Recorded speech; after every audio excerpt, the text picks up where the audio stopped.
নমস্কার, আমি অপর্ণা দে, ওঙ্কার Shastri institute of অ্যাস্ট্রোলজির কর্ণধার। আপনাদের সঙ্গে আগেই পরিচয় হয়েছে। পূর্ববর্তী এপিসোডগুলোতে আমি যেটা নিয়ে আলোচনা করছিলাম মঙ্গলকে নিয়ে, মঙ্গল কোথায় থাকলে কি রেজাল্ট দেবে, আজকেও কিছু রাশি নিয়ে সেটাই আলোচনা করব। আগের দিন আপনাদের সাথে কন্যা পর্যন্ত আলোচনা করেছি। আজকে তুলা, বৃশ্চিক এবং ধনু, এই তিনটি রাশির সাপেক্ষে মঙ্গল কি ফল দিতে পারে সেটা নিয়ে আলোচ্য বিষয় আজকে। তো এটা বলতে গিয়ে আপনাদের সাথে আগের দিন আমি যে গল্প করে বোঝাচ্ছিলাম সেটাও আজকেই বলবো, সেই গল্পটাই চলছে এখনো। তো এখানে আমি প্রথম যে রাশিটা সম্পর্কে বলবো তুলা রাশি। তুলা রাশিকে ধরা হয় জামাতার ঘর। তো যুবক পুত্র মঙ্গল যখন তুলা রাশিতে অর্থাৎ জামাতার ঘরে যাবেন তখন কি হবে না, দুজনেই প্রায় সমবয়স্ক মানুষ। তারা থাকলে যেটা হয়, হাসি ঠাট্টা মজা করে তারা জীবন কাটাতে চাইবে। তারা যে কোনো কিছুকে খেলার ছলে নিতে চাইবে, জীবনটাকে খুব হালকাভাবে উপভোগ করতে চাইবে। অর্থাৎ এদের মধ্যে সিরিয়াসনেস খুবই কম। তো বলা যেতে পারে এই পরিপ্রেক্ষিতে যে সমস্ত জাতক বা জাতিকার তুলা রাশিতে মঙ্গল অবস্থান করে তাদের কিন্তু যদি কোনো কাজ দেয়া হয় তারা সেটা সুষ্ঠুভাবে দায়িত্ব পালন করতে পারেন না। আর কি করতে পারেন না, তারা সেটাকে খুব খেলার ছলে নেন এবং সেটার গুরুত্ব সম্পর্কে বোঝেন না যে কিভাবে কাজটা করতে হবে, এবং তারা চান ফাঁকিবাজি করে কিভাবে ওপরে উঠতে হয় সেটার চেষ্টা করতে থাকেন। অর্থাৎ বেশি কাজ করব না অথচ কিছু উপার্জন করে নিতে পারবো, সেরকম ধরনের টেন্ডেন্সি এদের মধ্যে দেখা যায়। অতএব বলতে পারি যে তুলা রাশিতে মঙ্গল একেবারেই দুর্বল। এর পরবর্তী রাশি হলো বৃশ্চিক। বৃশ্চিক যুবতী কন্যার ঘর। সেখানে যখন যুবক পুত্র মঙ্গল প্রবেশ করছেন তিনি কি দেখবেন না, দুজনেই যেহেতু সমবয়স্ক কেউই কাউকে পাত্তা দেবেন না। অর্থাৎ এই যুবতী কন্যা যুবক পুত্র এসছে বলে কেয়ারই করবেন না, তার কোনো ঘরদোরের কাজ করে দেবেন না, তাকে কোনো ইম্পর্টেন্সই দেবেন না বলতে পারেন। তো তার ফলে কি হবে, এটা বলা যায় যখন এই ঘরটাতে অর্থাৎ বৃশ্চিক রাশিতে মঙ্গল থাকে যে সমস্ত জাতক জাতিকাদের, তারা কি ধরনের হতে পারে, তাদের মধ্যে দায়িত্বশীলতার অভাব থাকে।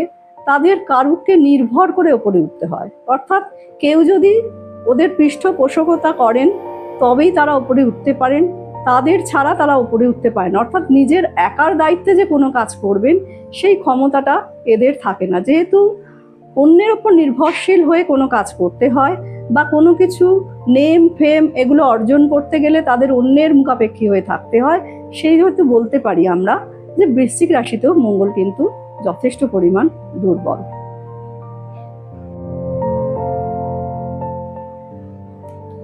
পরবর্তী রাশি হলো ধনু রাশি, যেটাকে আমরা গুরুগৃহ বা পুরোহিতের ঘর বলে থাকি।